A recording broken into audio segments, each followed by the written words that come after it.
standards. I agree with the member on this, and I think we need to be aggressive in the pursuit of improving these policies. This bill before Parliament does not seek to boil the ocean, but it is going to make a difference with the water in the pot. Mr. Speaker, the issues that we have tackled in the legislation are going to be advanced in a way that makes a meaningful difference that protects the economic, financial, and health and well-being of Canadians that live in my community as well as his.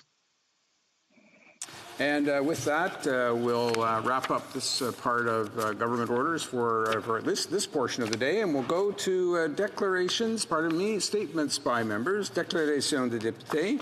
And premièrement, the honourable member for Oakville North, Burlington. Thank you, Mr. Speaker. 8 worthy candidates are being considered by the government for the new $5 bill, but one stands out from the rest, Terry Fox. I'm proud to sponsor an e-petition initiated by Burlington resident and CFL Hall of Famer Tony Gabriel to have Terry Fox chosen on the $5 bill. In 1980, Terry embarked on the Marathon of Hope to raise funds for cancer research. When he came through Ottawa, he participated in the ceremonial kickoff at an Ottawa Rough Riders game.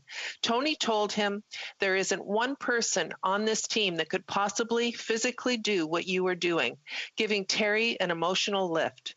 The Marathon of Hope made Terry Fox a household name and a Canadian hero. Over $800 million has been raised for cancer research in Terry's name.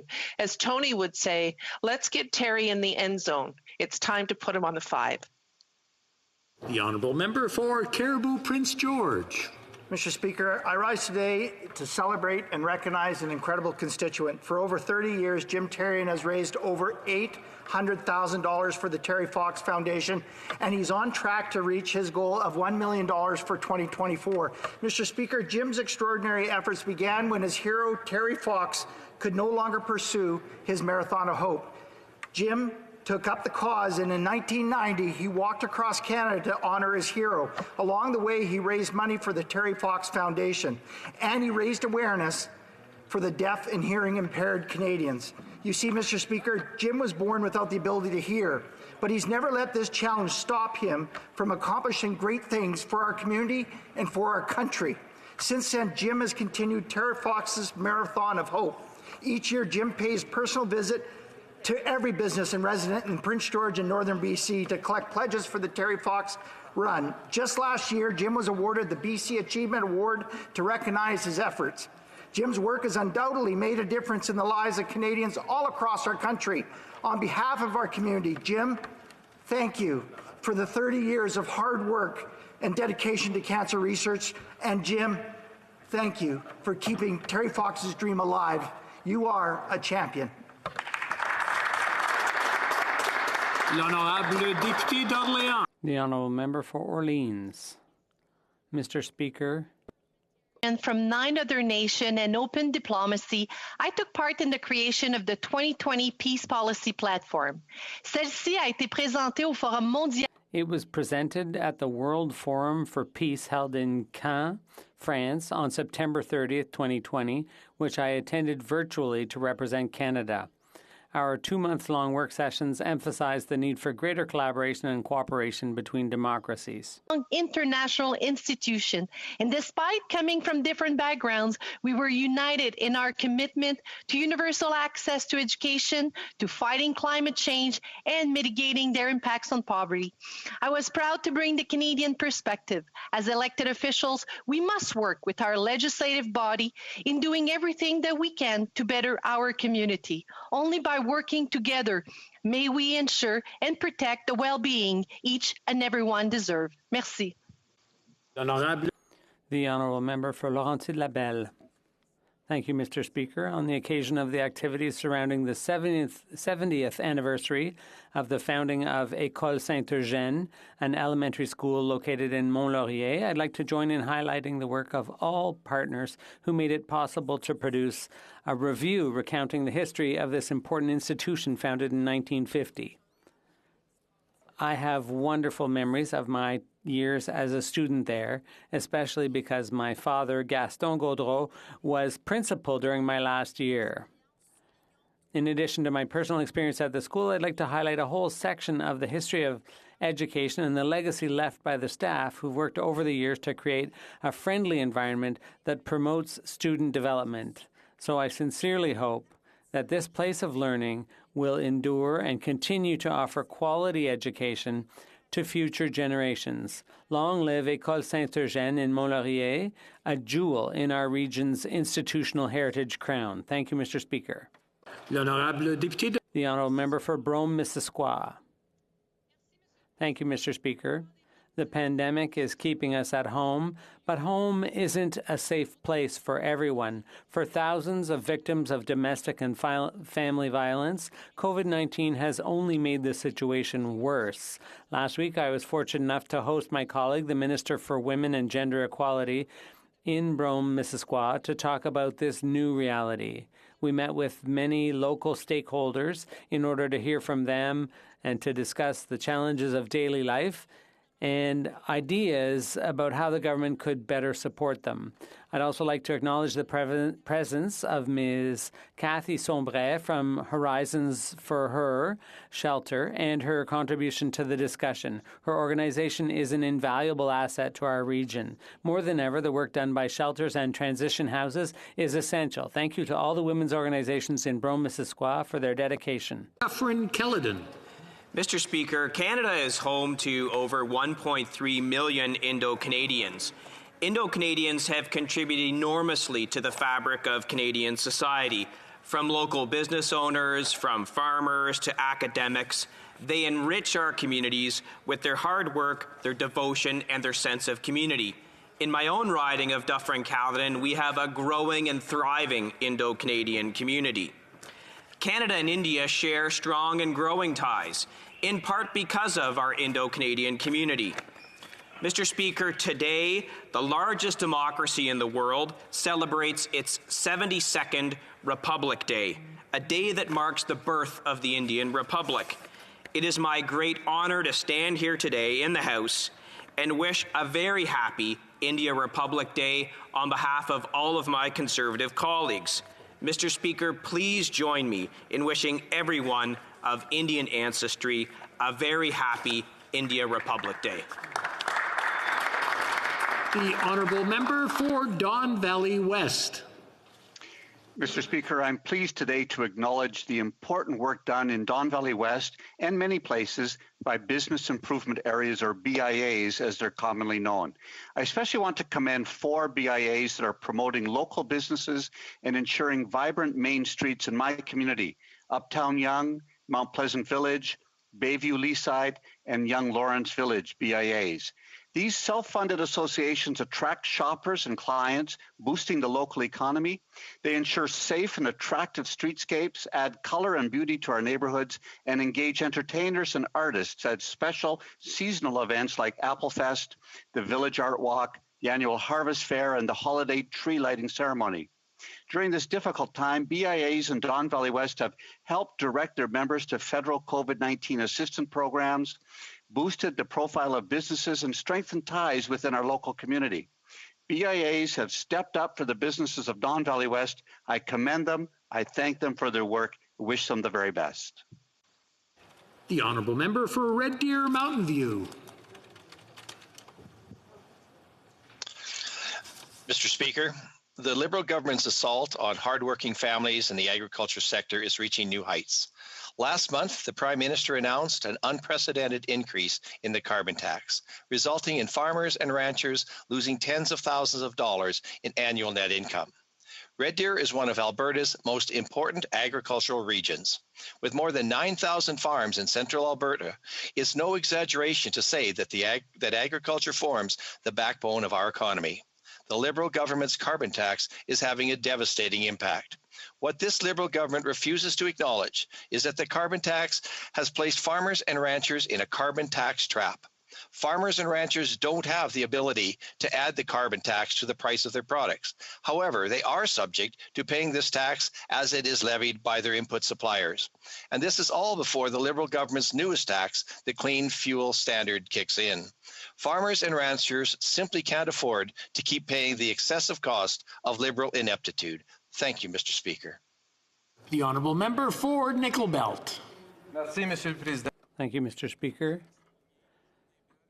I'd like to highlight Bell's Let's Talk Day, which will take place on Thursday, January 28th.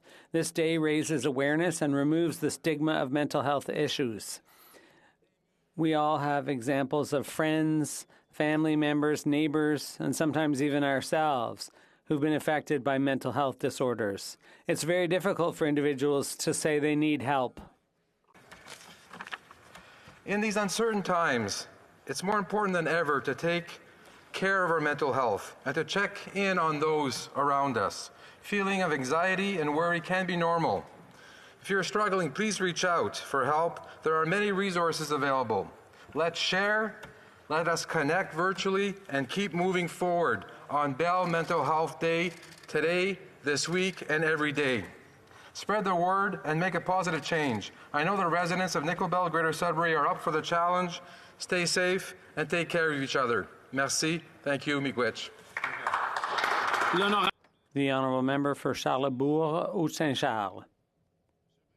Mr. Speaker, today I'd like to honour the memory of Corporal François Dupéré of the Royal 22nd Regiment, a veteran who remains a model of courage. After miraculously surviving a suicide bombing in Afghanistan, Corporal Dupéré showed exemplary resilience by continuing to live his life with the same spirit.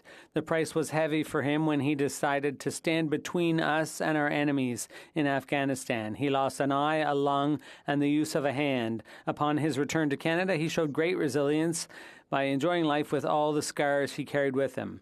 Our brothers in arms described him as larger than life. He got involved with supporting military families. He was a man of honor and courage and an exemplary father, according to his friends. That's why I can say Corporal Dupéré was a brother to all of us.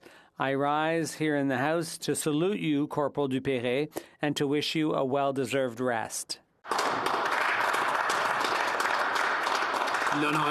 The Honourable Member for Mégantic-l'Érable. Que l'on soit au Québec. Whether you're in Quebec, the West, Ontario, the Maritimes, or Territories, it's the same number, 0. Canada received 0 vaccines from Pfizer this week. How many essential workers will be vaccinated this week? 0. How many seniors? 0. How many citizens living in seniors' residences? 0. And why is that? Because the Prime Minister cares more about showmanship than the health of Canadians. Because the Prime Minister, in refusing to disclose the agreements with the drug companies, is not being above board with Canadians. Because the Liberal government governs on a piecemeal basis by the seat of their pants. Because empty rhetoric, as we've been hearing for weeks, saying we have more vaccines per capita than any other country, well, that's useless when we're the last ones to get them. 0 vaccines this week. How many people are going to get COVID this week? How many people will die from COVID because the government has failed to provide the provinces with much-needed vaccines? Seniors, who are the most vulnerable, deserve better. The Conservatives are ready to work together to protect healthcare in Canada. Number 4, Courtney Alberni. Mr. Speaker, COVID-19 has had a devastating impact on small businesses and workers across Canada, especially on those workers in the tourism, hospitality, and events industries. For these industries, a return to normal is still years away. If a small business closes in a rural riding like mine, not only does a family lose their sole source of income, but the effect is felt across the whole community. And based on data from the Coalition of Hardest Hit Businesses, almost 40% of businesses in the travel and tourism sector will close for good by the end of February. Mr. Speaker, today's announcement of the HASCAP program, it's welcome, it needs work, but still hopefully it comes in time for those who are hardest hit and need it the most. These businesses need liquidity support that the program offers, but will also rely on an extended wage subsidy, backdated rent relief, and the efforts of community members to continue to shop at local retail and different businesses and stores in their community. This government still has much work to do to help entrepreneurs and startups, protect jobs in the hospitality sector, and guarantee the rights of workers who lost their jobs because of the pandemic. It's never been more clear that the government must act immediately to save the hardest hit. The Honourable Member for Drummond. Mr. Speaker, January 22nd was the 40th anniversary of the Association of Parents of Disabled Children in Drummond. The association was founded in 1981 by parents seeking services for their disabled children. Since then, it has grown thanks to the support of committed parents and volunteers. It has carried out several actions over the years. We owe a lot to the association, in particular for improving school integration of children with special needs, for their integration in all kinds of environments where access was almost unthinkable for them not so long ago. And day after day, it continues to improve the living conditions of these children and their families. We can't ignore the mission of the association to help parents of disabled children who are often discouraged and destitute. The association is always there to support them, to listen and guide them. I would like to congratulate the association, its volunteers, and a special tip of the hat to its director, Mr. Danny Lausière, for the 40 years spent breaking down barriers and doing good. Thank you, Mr. Speaker. The honourable member for Kelowna Lake Country. Mr. Speaker, yesterday's announcement by the Biden administration for a Buy America plan will mean Canadian companies will be largely excluded from U.S. government contracts and projects. This will be devastating to hardworking Canadians in manufacturing, production, aluminum, and steel. I was talking with a manufacturing company in my riding of Kelowna Lake Country this morning who are worried about being shut out through their U.S. distributor who sells to the U.S. government. The U.S. is our largest market, worth $500 billion in yearly exports. When President Obama put in Buy America policies, the Conservative government quickly negotiated an agreement to allow Canadian companies to continue participating. This will put our mutual economic recovery at risk. While the Liberals may be just fine with saying they are concerned or disappointed with U.S. trade issues, Canada's Conservatives are focused on securing jobs, securing the economy, and securing our future. The Prime Minister needs to get to work. Full member for London West. Thank you, Mr. Speaker. London may be known as the Forest City, but with more than 7,000 people employed in agriculture and agri-food industries, we could call it the Food City. The importance of this sector to my community cannot be understated. La pandémie de COVID. The COVID-19 pandemic has highlighted the critical importance of this sector in supporting the health and well-being of Canadians. Last week, I was so proud to announce FedDev Ontario's $7.2 million investment in the Western Fair Association that will help expand the work of the local agri-food business accelerator known as The Grove. Through this investment, 550 new jobs will be created and over 100 additional jobs will be maintained. I am proud to represent London West. Merci, Monsieur le Président. Thank you, Mr. Speaker. L'honorable député. The honourable member for Sackville, Prescott, Chestercook.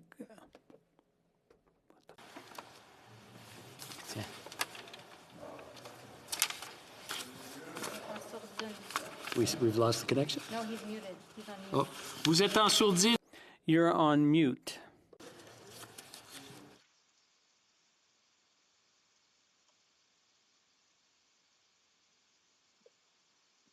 Excusez-moi, Monsieur le Président.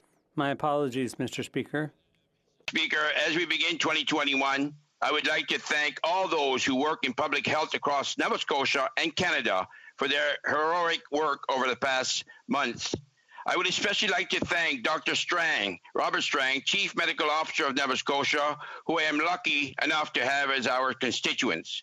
Thanks to Dr. Strang's incredible work, our province has not witnessed some of the acute rise in cases that others have, and we are well prepared for the second wave.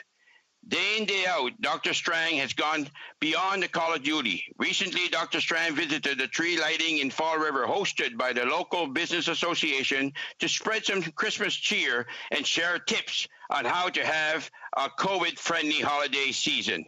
Dr. Strang, on behalf of the people of Sackville, Preston, Chestercook, and your fellow Nova Scotians, I would like to thank you for the countless sacrifices you have made and the tireless work you have done to get us through this pandemic. Thank you. Merci beaucoup. Oral questions. Question orale. The honourable member for Portage-Lisker. Mr. Speaker, the Liberals' failure to deliver vaccines is costing lives. Recently, 127 residents at the Roberta Place long-term care home in Barrie tested positive for COVID, and by Sunday afternoon, 40 of them had died. And every day without a vaccine leads to the potential for more outbreaks. The Liberals' delivery of 0 vaccines this week is completely unacceptable. What is the Prime Minister's answer to the people, especially healthcare workers, and our beloved seniors who won't get a vaccine this week because of his failure to secure them? The Honourable Minister. Mr. Speaker, there is an intense competition for vaccines in the world today. In anticipation of this global race, Canada took precautions. We secured the world's most extensive vaccine portfolio from 7 companies with 10 doses for every Canadian. That's why Canada has already vaccinated more people per capita than our G7 peers, Germany, Japan, and France, and more than our Five Eyes partners, Australia and New Zealand. There is no more urgent issue for this government than getting Canadians vaccinated, and together we'll get it done.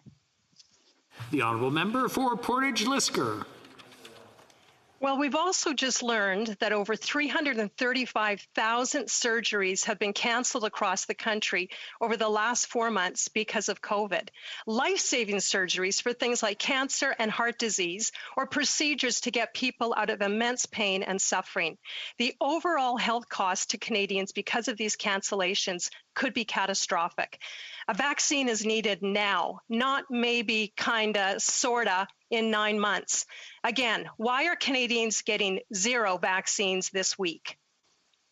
Deputy Prime Minister.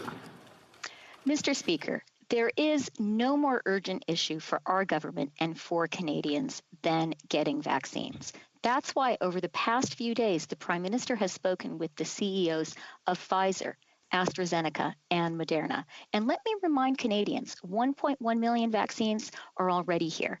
6 million doses will arrive in the first quarter, and every Canadian who wants to be vaccinated will be by September. Member for Portage-Lisker. Well, if there's one thing we know, it's that Liberals are going to keep misleading Canadians on vaccines. They're refusing to give clear answers on how they're going to fix the vaccine shortage. The vaccine will save lives and bring hope, but we have none arriving in Canada while vaccines go to other countries. People are dying, surgeries are being canceled, and last night, a Liberal MP said the Liberals are banking on vaccines that haven't been approved yet. This is not a game, Mr. Speaker. Lives are at stake. When can Canadians expect to be vaccinated? Honourable Deputy Prime Minister. Mr. Speaker, every Canadian who wants a vaccine will get one by September. And we are offering very clear, precise details to Canadians. 1.1 million vaccines have already arrived in our country. 6 million doses will arrive by the end of the first quarter. There is a global race on to get vaccines, and Canada is urgently engaged in getting them for Canadians. L'honorable député de Chicoutimi-Le-Fjord. The honourable member for Chicoutimi-Le-Fjord. Thank you, Mr. Speaker. Yesterday, the Liberals unsuccessfully tried to obtain unanimous consent in this House to adopt a bill to correct the mistakes in their unduly hasty bill, which gave $1,000 to non-essential travelers for their quarantine. Clearly, this House decided that it would be better to properly study the legislation with debate and study in committee. We want to know why this bill has not yet been introduced. The Honourable Deputy Prime Minister. Mr. Speaker, this program was never designed to encourage Canadians to ignore clear public health directives against international travel. We are taking immediate measures to resolve this issue, to ensure that international travelers returning to Canada cannot access that benefit. It is very unfortunate that opposition MPs blocked our attempt to close that loophole. The Honourable Member for Chicoutimi-Le-Fjord. Mr. Speaker, as we frequently seen before, this government is asking us to rush bills through the House without giving us a chance to do our work. We frequently find ourselves having to review bills which we wouldn't have had to do if we'd studied them properly in the first place. This is a new year. Will this government make a New Year's resolution to do things properly this time and to enable us to debate this bill so we don't end up giving $1,000 to non-essential travelers? The Honorable Deputy Prime Minister. Mr. Speaker, our government's position is clear.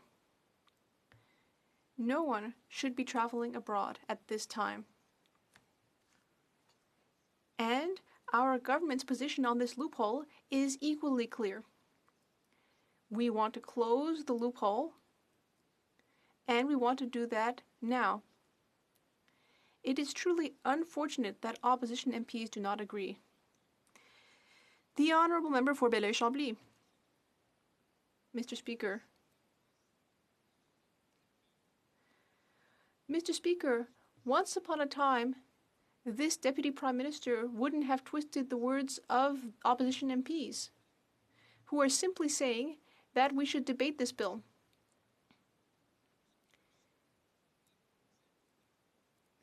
This bill should be retroactive. The moment when it is adopted is not important. What's really important is the moment it goes back to. Now, quarantine, flight restrictions, refunding tickets for people whose trips were cancelled. Those are all government responsibilities. Will this government shoulder its responsibilities? The Honourable Deputy Prime Minister. Mr. Speaker, this program was not designed to encourage Canadians to ignore clear public health guidelines against international travel. Let me be very clear today. No one should be vacationing abroad at this time. We believe that together we need to take responsibility and we need to close this loophole. We want to do it now and we can. The Honourable Member for Belleuil-Chambly. Mr. Speaker, this program wasn't created to prevent people from traveling, but the changes to the program is not going to refund those, is not going to recompense those who ultimately traveled. I think that should be clear, and the Deputy Prime Minister should take that to her boss. Now, I have another question. Why, in a phone call that was clearly a failure between the Prime Minister and the American President, why in this phone call did the Prime Minister not ensure that he finds sources for the Pfizer vaccine in Michigan, where we could practically go on a quick bicycle ride? The Honourable Deputy Prime Minister. Mr. Speaker, I have a great deal of respect for the Leader of the Bloc, and we have worked effectively together on many issues, such as aluminum. That is why I want to express my deep disappointment in the Leader of the Bloc for having doubled down on his false remarks regarding my colleague, the Minister of Transport. And I would like to give him the chance to apologize publicly to my colleague in this House. The Honourable Member for Burnaby South. Thank you, Mr. Speaker. The COVID-19 crisis continues in our long-term care centres. Our seniors need the vaccine. Without access to the vaccine, more seniors will die. My question is simple. When are we going to vaccinate our seniors? The Honourable Deputy Prime Minister. Mr. Speaker, there is intense global competition on vaccines, as we have always known would happen.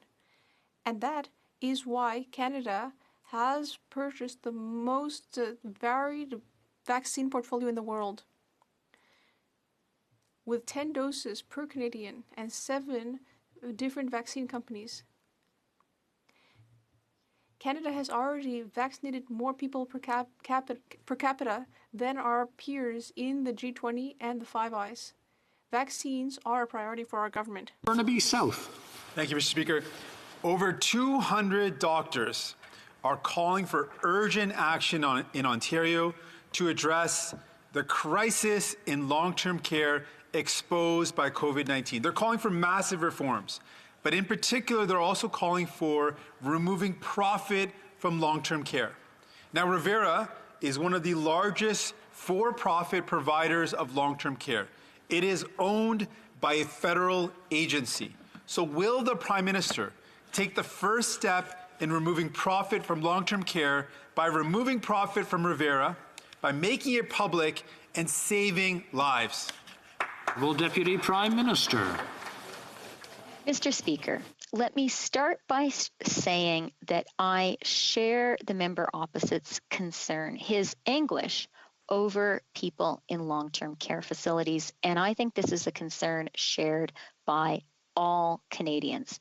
This is something we need to urgently address, and our government is doing just that, working in close collaboration with our provincial and territorial partners. Let me also say that I think it is entirely appropriate for us as a country to examine very, very carefully standards in long-term care, to set national standards, and to examine what kind of care protects our seniors best. Member for Calgary Nose Hill.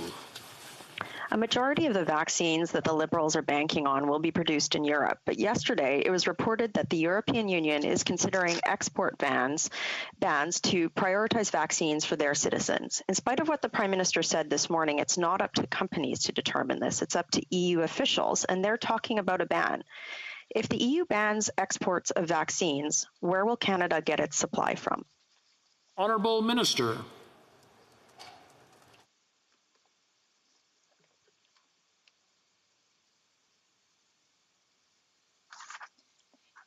Mr. Speaker, our government and I have been in contact with the European Union on this very important issue.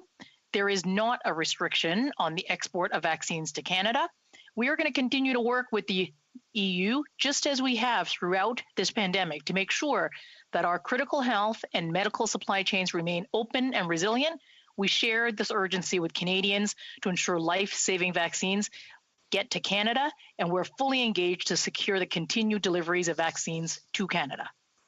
Honourable Member for Calgary Nose Hill. Well, there might not be a ban at this moment. What's being reported is that the EU is considering a ban in the future, and that's a big deal because Pfizer, Moderna, AstraZeneca, they produce the vaccines that are on order for Canada in Europe. So enough with there might not be one now. If the Europeans ban exports of vaccines, what's plan B for Canada? Honourable Minister. I want to thank the honourable member for that important question. And we absolutely share the urgency with Canadians about getting vaccines to Canada, which is why our government and I have been speaking to my EU counterpart. We're going to keep working with the EU just as we have throughout this pandemic to ensure that our supply chains remain open and that something so important like vaccines and the continued delivery of them makes its way to Canada. Thank you, Mr. Speaker. L'honorable député de Charlebourg-Haute-Saint-Charles. The honourable member for Charlebourg-Haute-Saint-Charles. Mr. Speaker, this morning we learned in the media that the EU is threatening to block coronavirus vaccine exports to countries outside its borders, such as Canada. This is after AstraZeneca announced a significant reduction in the doses promised to member states. Can the Prime Minister confirm that he picked up his phone this morning to call the President of the European Commission, Ursula von der Leyen, to ensure that the planned deliveries to Canada will not be delayed? The Honourable Minister. Mr. Speaker, as I said earlier, our government and I have been in contact with the EU. We are continuing to work with the EU. There is no export restriction on vaccines to Canada. This is an important issue. We will continue to work with the European, just as we have throughout the pandemic, to ensure that critical supply chains like vaccines continue to make its way to Canada. L'honorable député. The honourable member for Charlebourg-Haute-Saint-Charles. Mr. Speaker, from the very beginning, we've known that we couldn't fully trust what this government is telling us. My question here is for the Prime Minister. Did he himself pick up the phone to call the President of the European Commission to get answers, yes or no? Minister.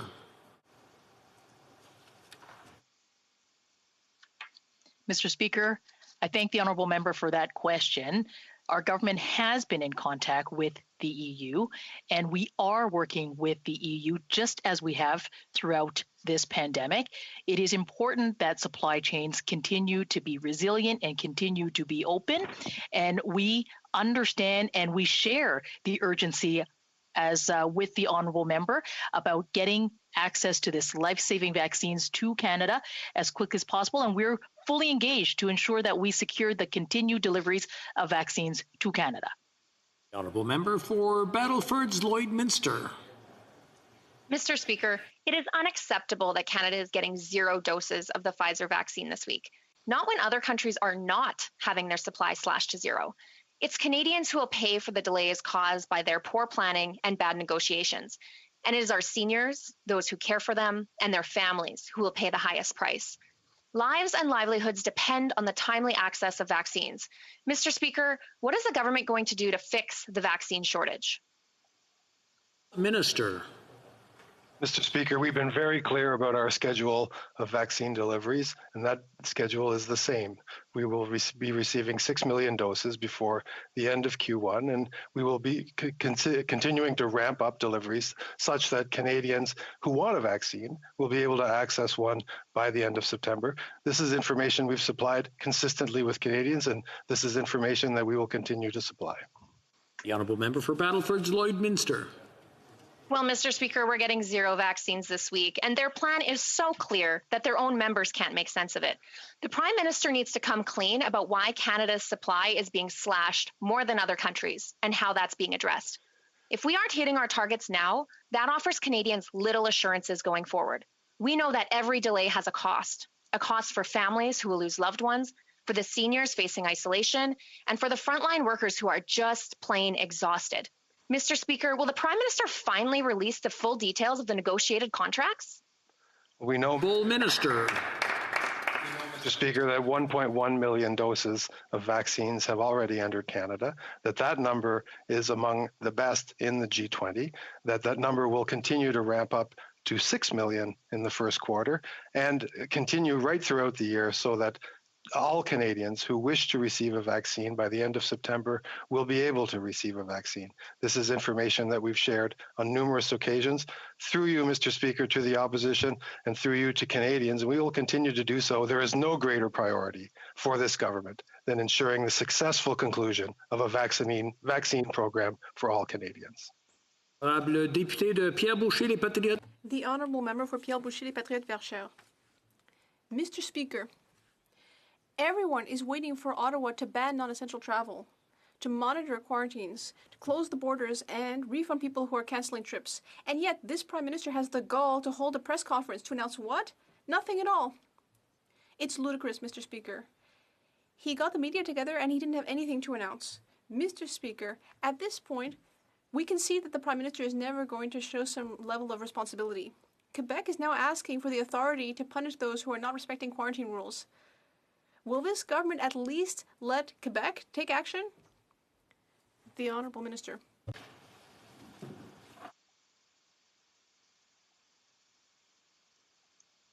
Mr. Speaker, since March 2020, we have asked Canadians to reconsider their to cancel their discretionary travel. We also have banned foreign travelers to Canada, and now we're requiring travelers coming into Canada to be tested and to have a negative COVID test before arriving. As the Prime Minister has said, we are also exploring further options to make sure that we are containing the spread of virus and doing everything we can to protect the health of Canadians. The Honourable Member for Pierre-Boucher, les Patriotes Verchères. Mr. Speaker, the federal government doesn't seem to be able to ban non-essential travel. It doesn't seem to be able to oblige air transport carriers to refund people who have canceled their trips. And it doesn't seem to be able to monitor quarantine. In fact, it's so unable to do anything that the government of Quebec has offered to help by punishing people who are not respecting quarantine rules. And yet the government doesn't seem to be able to accept Quebec's help. Can this government at least get out of the way and let Quebec help? Honorable Ministre. Well, thank you, Mr. Speaker. And as the member opposite knows, every step of the way, our response at the border, and indeed in fighting this pandemic, has been led by science and evidence. Immediately in the spring, we took measures to screen at the border and further strengthen with the need for mandatory isolation and quarantine when people arrived from international travel. And Mr. Speaker, we've strengthened the quarantine, we've monitored people in quarantine, and we encourage all law enforcement officers to use their tools to help enforce quarantine. It is an important part of reducing importation. And Mr. Speaker, finally, I'll just say, we remind Canadians now is not the time to travel. Honourable Member for Kelowna Lake Country. Mr. Speaker, first the U.S. administration canceled Keystone XL. Now they have announced Buy America policies on their government procurement. This will be devastating to our exports of Canadian aluminum, steel, and many manufacturing and wholesale sectors who rely on integrated supply chains with the United States. What is the Prime Minister doing to ensure Canada is exempted from these policies? Or will he again just express his disappointment like he did with Keystone? Honourable Minister. Mr. Speaker, to Canadian businesses and workers, I want you to know that we are actively engaging with our American partners at all levels and will always stand up for the best interest of Canadians. The Prime Minister spoke to President Biden and they affirm that they will and we will be working together, consulting closely. Canada and the U.S. share a unique relationship. We're going to continue working with our Canadian businesses, our exporters. We're going to take a Team Canada approach. We've been doing this for the last 5 years, and we're going to keep doing that to ensure that we are working with our neighbor to create good jobs in North America. Member for Kelowna Lake Country. Mr. Speaker, well, when the U.S. put in Buy America policies in 2009, the Conservative government secured an exemption agreement so that Canadian businesses and workers were protected. We need similar leadership now. Canadian manufacturers and exporters have said that these Buy America policies may force them to move across the border, taking tens of thousands of jobs with them. Is this government pursuing an exemption agreement with the United States to protect Canadian workers? Honourable Minister. Mr. Speaker, the Prime Minister and the President agreed that we will consult closely and work closely. We understand that both countries benefit from the integrated, secure, and resilient supply chains between our two countries. Canada is the #1 customer for more than 32 states. We look forward to working with the American administration for the interests of Canadian workers and Canadian businesses here in Canada, indeed on both sides of the border. Thank you, Mr. Speaker. The Honourable Member for Calgary Centre. Thank you, Mr. Speaker. The Prime Minister talks a big game, but he's collecting failures at every term. He's failing on Indigenous reconciliation, failing on the environment, and failing on job creation when he fails to support Keystone XL with the new U.S. administration. Everyone knows pipelines are safer and cleaner than rail to transport oil and gas. Designed as net zero emissions, Keystone XL ticked all the boxes. Yet this Prime Minister couldn't find it in his schedule to make it a priority. Why did he not fight for the Canadian workers who depend on these jobs? Honourable Minister. Mr. Speaker, we are not happy about this decision. We made a strong argument for this project at every level and in every way we could, from Ambassador Hillman to the Prime Minister. I spoke weekly with Minister Savage and the former member for Edmonton-Leduc, the Alberta Special Representative in Washington, James Rashad. We worked together all through the fall. The governments of Canada and Alberta stood shoulder to shoulder to make the case together. We made the case for Canada, and the President has made a decision to honour his campaign commitment. Thank you. The Honourable Member for Calgary Centre. Well, Mr. Speaker, we know when this Prime Minister wants a file to go his way by the effort he puts into it, such as SNC-Lavalin, where he bent every rule to save jobs at one company. Surely Keystone XL workers deserve more than a quick chat. Mr. Speaker, Canada is facing another energy crisis. This one could hit Ontario and Quebec hard. Michigan wants to kill Enbridge Line 5. This pipeline supplies Ontario and Quebec's industries on which thousands of workers and their families depend. Will this government stop sitting on its hands, or are we going to add another trophy to the Prime Minister's failure collection? Honourable Minister. Mr. Speaker, President Biden's decision to rescind the permit for KXL has no impact on Enbridge's Line 5 or Line 3 replacement projects. These pipelines continue to operate. These are projects to modernize existing energy infrastructure. They are driven by safety and good labor jobs. Both of these projects have been repeatedly validated by the U.S. Pipelines and Hazardous Materials Safety Administration. Thank you, Mr. Speaker. The honourable member for Timmins James Bay. This is the 5th anniversary of the historic Human Rights Tribunal ruling that ordered this Liberal government to end their systemic discrimination against First Nation children. And yet the Prime Minister's obstruction has resulted in 8 non-compliance orders, over $8 million in legal fees, and the cost has been paid in children's lives. Children like Chantal Fox, Jolyn Winter, Jenna Roundsky. So when will this Prime Minister just call off his lawyers and do the right thing for First Nations children and end his systemic discrimination against their rights? The Honourable Minister. Mr. Speaker, while today is the 5th anniversary of the CHRT order, the inequalities and overrepresentation of Indigenous children in care has spanned for decades. We've been clear. Our goal is a comprehensive, fair, and equitable compensation for those impacted by historic inequities in First Nations child welfare. Let me be equally clear in saying that currently Canada is facing 3 competing lawsuits that purport largely to represent the same group of plaintiffs, and we welcome the appointment of a mediator to navigate this process. I would also take the time to highlight the termination this week of birth alerts in Saskatchewan. Member for North Island, Powell River. Mr. Speaker, the Minister of Indigenous Services recently stated that his government does not recognize the jurisdiction of the Canadian Human Rights Tribunal on expanding Jordan's Principle. He wants consultation instead. Is this minister for real? We are talking about children who have no access to healthcare supports for the basic and urgent care they need. This is about care for children. I'm asking the minister to not take First Nations children to court. Again, I'm asking for reconciliation in action, not in words. Minister, please drop the legal action now. Honourable Minister.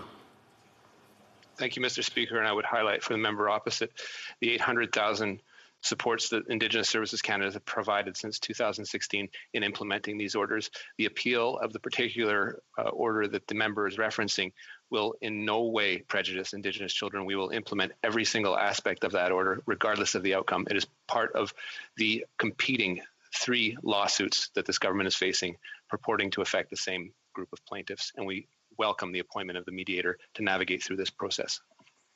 Honourable member for Mississauga, Erin Mills. Mr. Speaker, more than 2 years have passed since Michael Kovrig and Michael Spavor were arbitrarily detained in China.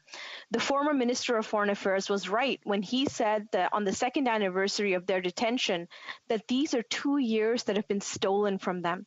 Canadians, including all members of this House, remain united in calling for their immediate release so that they can come home and reunite with their families. Can the Minister of Foreign Affairs please provide an update on the government's efforts to make that possible? Full Minister. Mr. Speaker, I want to thank the member from Mississauga, Erin Mills, for a very, very important question. Ending the arbitrary detention of Michael Spavor and Michael Kovrig is my absolute priority and that of the government, and we will work on this every single day in order to obtain their release. As people will know, the Prime Minister raised the matter with President Biden, who was informed on the subject, and I intend to raise it with my counterpart, Secretary Blinken, as early as this week as a top priority for the Canadian government. We want to get the 2 Michaels released. Thank you. Well, member for Wellington, Halton Hills. Mr. Speaker, another question on China. A number of entities, including a subcommittee of this House, 2 consecutive U.S. administrations, and Canada's official opposition, have concluded that the government of China is committing a genocide against the Uyghurs and other Turkic Muslims. Yesterday, the minister said the government believes an independent investigation is needed to arrive at that conclusion. Ambassador Ray said something similar before Christmas. So, what specific action has the government of Canada taken to initiate an independent investigation? Honourable Minister. Mr. Speaker, as I said yesterday, We are gravely concerned with the very strong allegations that have been made against China with respect to its treatment of the Muslim minority Uyghur people and other minorities. We are calling upon China to allow unfettered access to the High Commissioner for Human Rights for the United Nations, and also to allow an independent, impartial committee of experts to enter China to have an examination of the situation that exists there to confirm or not the situation that's been reported. Member for Sherwood Park, Fort Saskatchewan. Mr. Speaker, the all-party subcommittee has already conducted hearings and recognized these crimes as genocide months ago. Now the government's talking about an investigation, but clearly in the absence of any action to make that happen in the meantime, this is simply more obfuscation and delay. The minister knows full well that the same government which lied to the WHO about the spread of COVID-19 is not going to allow unfettered access to members of the International Court of Justice or any other independent investigators. So when will the government put aside the delays and doublespeak and recognize and respond to this genocide? Honourable Minister. Mr. Speaker, as I said, we are very concerned with the very compelling reports that have come out that point to the treatment of the Uyghur Muslim minority with respect to forced labor camps and other excesses which do not respect their human rights. And that is why we want to look at this in detail, and we are urging the Chinese government to allow a full, impartial, independent examination by experts of the situation that exists in Xinjiang province. The Honourable Member for Mégantic-L'Érable. A Canadian who voluntarily leaves a job isn't entitled to employment insurance, but the former Governor-General will have a cheque for life after having resigned, and Canadians are unhappy with that. The main responsibility is the Prime Minister's for this fiasco. He's the one who chose the Governor-General without consulting anyone. Did the Prime Minister promise her $150,000 per year to contain the situation? When will the Prime Minister say that the former Governor-General will not touch any of Canada's taxpayer dollars? The Honourable Minister. Mr. Speaker, my colleague knows full well that entire retirement funds are included in legislation. So before inventing anything, he should perhaps consult the law. He knows that it is included there, and that is the amount that the former Governor-General was entitled to receive. With respect to additional expenditures, the Treasury Board is looking at those expenditures as it usually does, and we will ensure that all expenditures are consistent and The Honourable Member for Mégantic-L'Érable. Mr. Speaker, the list of bad decisions made by the government is really long. We've just learned that the Prime Minister lost face internationally. Bill Morneau resigned from his position at the OECD, or his race for the OECD. We know that he said he didn't have enough support. We know that many people work for him, in addition to all of those expenditures. Can the Prime Minister tell Canadians how much taxpayers spent on this? The Honourable Minister.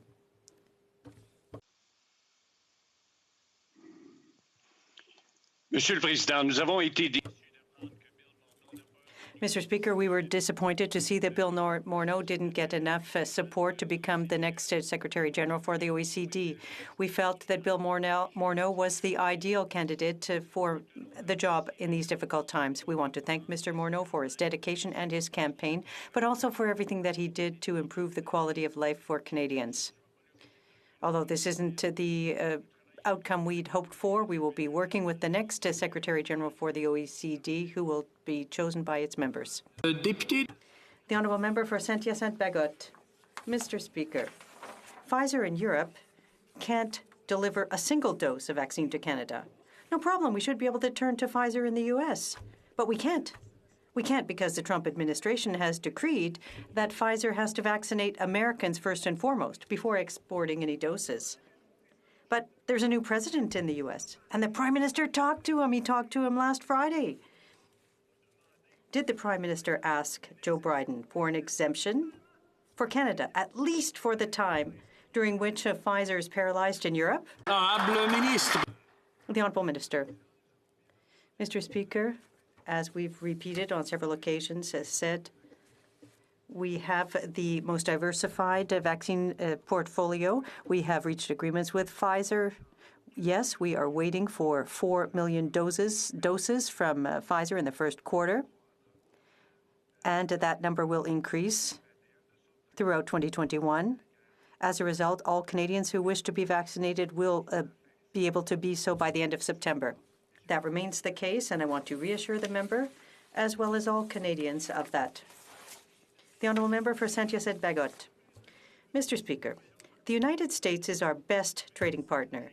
Logically, it should also be our best health partners as well. Vaccination is going to help boost our economy, but also theirs, because both of them are integrated. The Prime Minister talked to Joe Biden. After agreeing to concessions on Keystone XL and on the Buy American Act, he needed to ask for something in return. You know what that's called? It's called the art of negotiation. Did he seize the opportunity to ask the President to intervene in favor of vaccine access for Canada? The Honourable Minister. Mr. Speaker, I share the sense of urgency being expressed by the Honourable Member to have all Canadians vaccinated. It's something that we share as a government on all levels. The Prime Minister speaks with world leaders and with CEOs of large pharmaceutical companies. We share that concern with them and as the Minister and myself.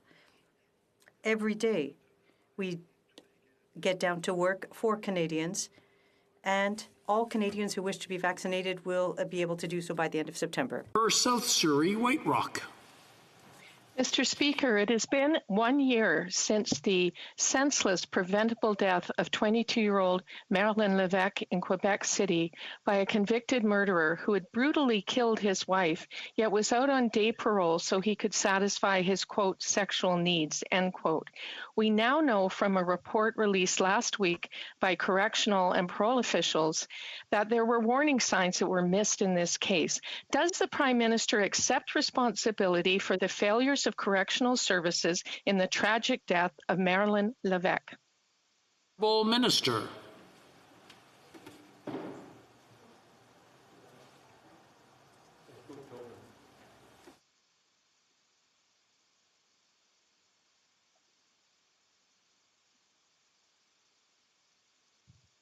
Anyone?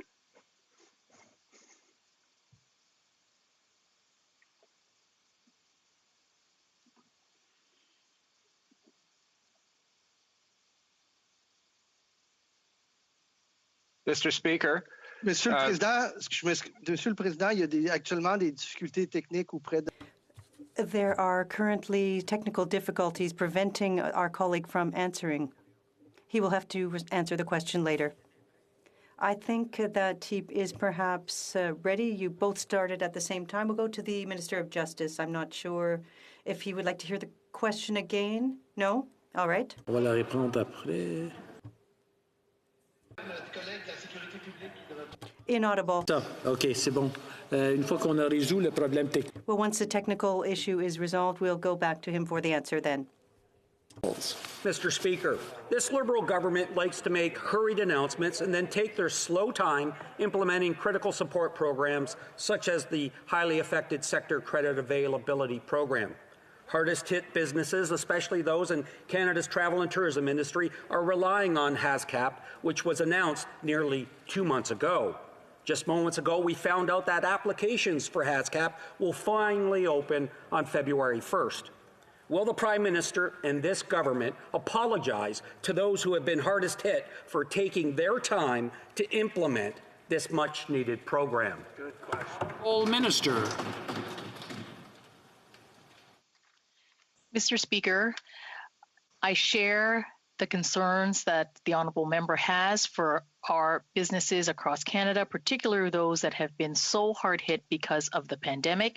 And I thank them for their contribution to help all of us stay safe and to flatten this curve.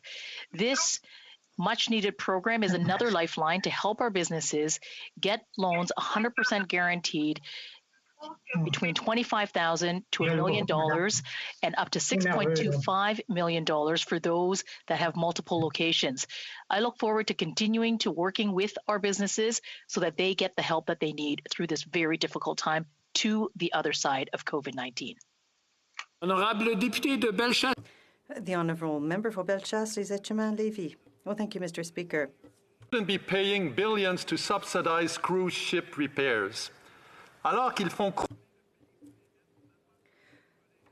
We're facing a great deal of debt, and the Liberal government wants to invest $3 billion in a shipyard in the West, and this has caused outrage for the Canadian Taxpayers Federation and the shipbuilding industry. Are the Liberals trying to buy votes with borrowed money? Why are they sabotaging the shipbuilding strategy? The Honourable Minister. Monsieur le Président, comme Mr. Speaker, as my colleague knows full well, we are assessing a third shipyard for the shipbuilding strategy on behalf of Canadians. Unlike the government he represented, we are getting ships in the water. We are continuing our work in Canada as we did at Davie with the icebreakers. I thank the honourable member for his interest, and I assure him that we will continue with Canada's successful shipbuilding strategy. Scarborough Centre. Mr. Speaker, a survey by the Canadian Race Relations Foundation found racialized Canadians are 3 times more likely to be exposed or targeted by violence on social media. This can lead to hate crimes, which are up by 7% this year. 4 years ago, 6 people were murdered at the mosque in Quebec City, a crime motivated by Islamophobia and xenophobia. A perpetrator radicalized through a social media environment that amplifies hateful messages in a way never seen before. As the Minister of Canadian Heritage is responsible for creating new regulations for social media platforms, could he please update us on his work to protect Canadians online? Honourable Minister. Thank you, Mr. Speaker. I would like to thank the member for Scarborough Centre for her question. The conclusions of this survey are clear. Hate speech has no place in our society. It is time to step up against online hate. The numbers are disturbing, but they come as no surprise. Almost half of Canadians report experiencing or seeing violent or hateful content online. Canadian wants us to act, and that's exactly why we intend to introduce legislation. Our approach will require online platform to eliminate illegal content such as hate speech, terrorist and violent extremism, child pornography, and the non-consensual sharing of intimate images online. Thank you, Mr. Speaker. The Honourable Member for Foothills. The cancellation of Keystone XL is another blow to Alberta's energy workers and Canada's economy, but it is also a huge step backwards in our fight to protect the environment. Keystone XL checked all the boxes. Renewable energy to power the pipeline? Check. Emissions neutral? Check. Agreements with First Nations equity partners? Check. TC Energy did everything it was asked, and it still wasn't good enough for this Prime Minister. So if this Prime Minister won't stand up and fight for Keystone XL, why should energy workers ever believe this Prime Minister will stand up for another pipeline or their livelihoods? Honourable Minister. Mr. Speaker, we fought every step of the way with the government of Alberta. We fought in Washington, D.C. We made our case, and we did so with them every step of the way, knowing that if we did that together, that their chances of success would increase. We were both proud of this project. We believe it checked off all the boxes. The president, in this case, has decided to keep his campaign commitment. Thank you, Mr. Speaker. The Honourable Member for Kootenay, Columbia. Mr. Speaker, far too many seniors in BC's long-term care homes are without emotional, mobility, or decision-making support. There are only 8,000 people with essential senior visitor status in BC, supporting only 24% of an estimated 34,000 residents in licensed long-term care. 26,000 seniors live without essential support. Mr. Speaker, Health Canada has already approved a solution. When will the government allow rapid testing at long-term care facilities so we can move to provide seniors with safe access to healthy family members? Honourable Minister. Well, thank you very much, Mr. Speaker. And I'll just say that, in fact, we have not only approved rapid tests, but shipped over 15.4 million rapid tests to provinces and territories to date, including almost 1.5 million to BC alone. Provinces and territories have also received guidance, and most recently, a document from a testing and screening expert panel on how best to use these rapid tests to screen in long-term care. I agree with the member opposite. It's important that provinces and territories have the tools they need to protect people living in long-term care from the introduction of COVID-19. The honourable member for Caribou, Prince George. Mr. Speaker, our country is battling a mental health crisis. It's been over 1 month since this House unanimously passed my motion calling on the government to consolidate all provincial suicide prevention hotlines into an easy-to-remember national suicide prevention hotline using a simple three-digit number. With the passage of this motion, it is now up to this government to work with the provinces and industry to develop a plan to bring 988 to Canada. Minister, where's the plan? Minister.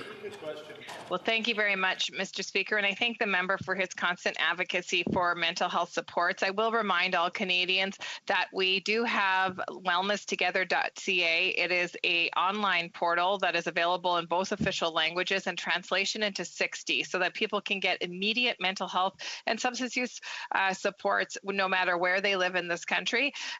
In terms of working towards an easy three-digit number, the member knows that my department is tasked and seized with this issue, and I am looking forward to continuing our hard work together to make it a reality. L'honorable député de... The honourable member for Marc-Aurèle-Fortin.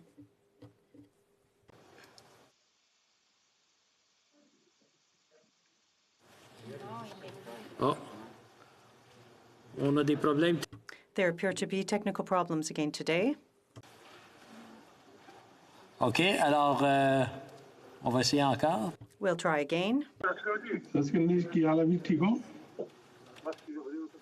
Ça fonctionne parce que tantôt on l'a entendu. ਮਸਾਲਾ ਵਧੀਆ ਮੈਂ ਰੋਜ਼ ਖਾਣਾ ਇੱਕ ਚਮਚਾ ਰਾਤ ਨੂੰ ਸਵੇਰੇ ਦਿਨੇ ਵੀ ਖਾ ਲਿਆ ਕਰੀ ਮੈਂ ਵੀ Yeah, la prochaine, we'll go on to the next question and then come back to this one later. The honourable member for Hamilton Centre. Mr. Speaker, last summer this government said we'd be receiving vaccines last fall. In the fall, they told us to expect vaccines in the winter, and now in the winter they're telling us to wait until next spring. This government received no new shipments in COVID this week, and now we're hearing that the EU is looking to stop vaccines from leaving Europe, something that will devastate our ability to get through this pandemic. So forgive us if we're unwilling to take their word for it. I'll have to ask again. With the possibility of even more canceled deliveries, what's the plan B to getting vaccines into Canadians? Because it's clear that the Liberals' plan A has failed. Honourable Minister. Well, Mr. Speaker, Plan A through Z has been to have the most diversified vaccine portfolio in the world. That's what we've done. We've announced deliveries of 6 million vaccines in the first quarter, and that will be ramping up right through the end of Q3, by which time we have told all Canadians who wish to receive one that they will have access to a vaccine. That is the story that we have told Canadians. Unfortunately, different versions of that story come from the other side of the House. But our story on this side of the House is very, very consistent, Mr. Speaker. Every Canadian who wishes to receive a vaccine will have one by the end of September. The honourable member for Vancouver Granville. Mr. Speaker, 3 months ago, I asked a question about the use of the Emergencies Act. Today, COVID cases continue to rise with new strains emerging. Provincial responses are inconsistent, the rules are confusing, and not all federal funds available are being used. Border control and travel restrictions are an issue. Vaccine deployment must be coordinated and swift. The next 6 months are critical. I understand the Minister of Foreign Affairs says he's not ruled out the use of the Emergencies Act to limit travel. We need leadership. Will the Prime Minister now consider invoking the Emergencies Act to do whatever it takes to help protect the health and safety of Canadians? Honourable Minister.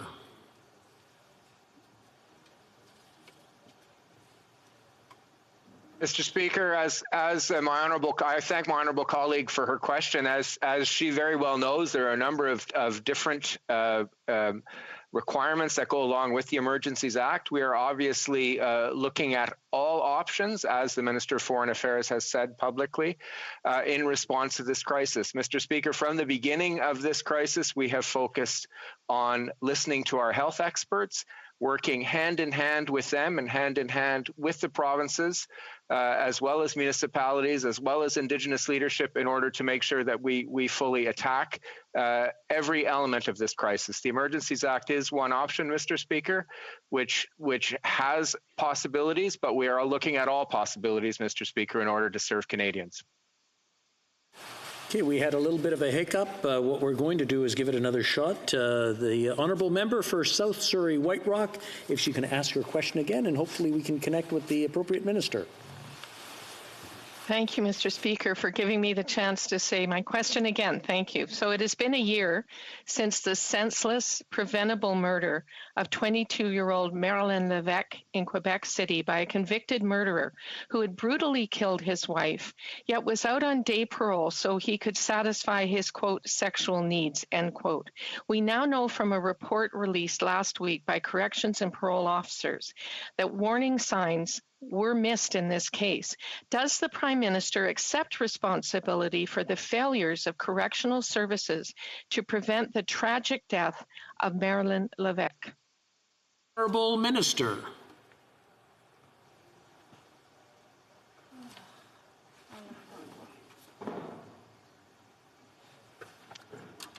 The Minister of Justice just answered the last question.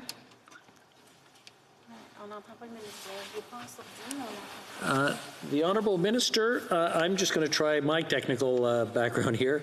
If you check on it, there's a mute on the screen, and there's also a mute on the headset. Sometimes one is on and the other one is off. Please check the one on your headset. Make sure it's not on. No, that's not Mr. Speaker, is that making working better? There we go. Thank you. Go ahead. Thank you very much, Mr. Speaker, and I appreciate the opportunity to answer this very important question. In the immediate aftermath of this terrible tragedy, a board of investigation with 2 external co-chairs was stood up to determine the facts and to provide recommendations in this case. Correction Services Canada and the Parole Board have announced very concrete actions underway following the release of that report, which was made public. All recommendations have been accepted as part of our commitment to do everything possible to ensure this terrible tragedy never happens again. Thanks, Mr. Speaker. We'll now try again with the Honourable Member for Marc-Aurèle-Fortin, if he would like to ask his question. Thank you, Mr. Speaker. Intolerance and hatred have no place in a free and democratic society. That's why everyone, including the former Bloc Québécois leader Gilles Duceppe, was shocked by the dangerous comments made a few weeks ago by the MP for Belleuil-Chambly and the current leader of the Bloc. Does the minister agree that as parliamentarians, it is our duty to lead by example and engage in respectful dialogue? L'honorable ministre. The Honourable Minister. Mr. Speaker, I agree entirely with the Honourable Member for Marc-Aurèle-Fortin. Insinuation of intolerance and hate are intolerable in Quebec and across the country. We cannot allow partisan games to create a hostile crisis. Today, the Bloc leader added on to his former remarks, which were regrettable, instead of apologizing. This is far from honourable. It is disrespectful and not worthy of a leader. That concludes question period today. Today, We have a point of order coming from the member for Courtenay Alberni. Mr. Speaker, as you know, I had technical problems during my statement. So on a point of order, Mr. Speaker, I request and hope to receive from my colleagues unanimous consent to redo my statement. Okay, this being a hybrid sitting of the House I have to go through the whole thing just to make sure it's official. This being a hybrid sitting of the House, for the sake of clarity, I will only ask those who are opposed to the request to express their disagreement. Accordingly, all those opposed to the honourable member moving his request, please say nay. I think it's agreed. The House has heard the terms of the motion. All those who support the honourable member getting another chance, please say yay or please say nay. All those opposed, please say nay. I've got it. Okay, very good. The honourable member for Courtenay Alberni. Mr. Speaker,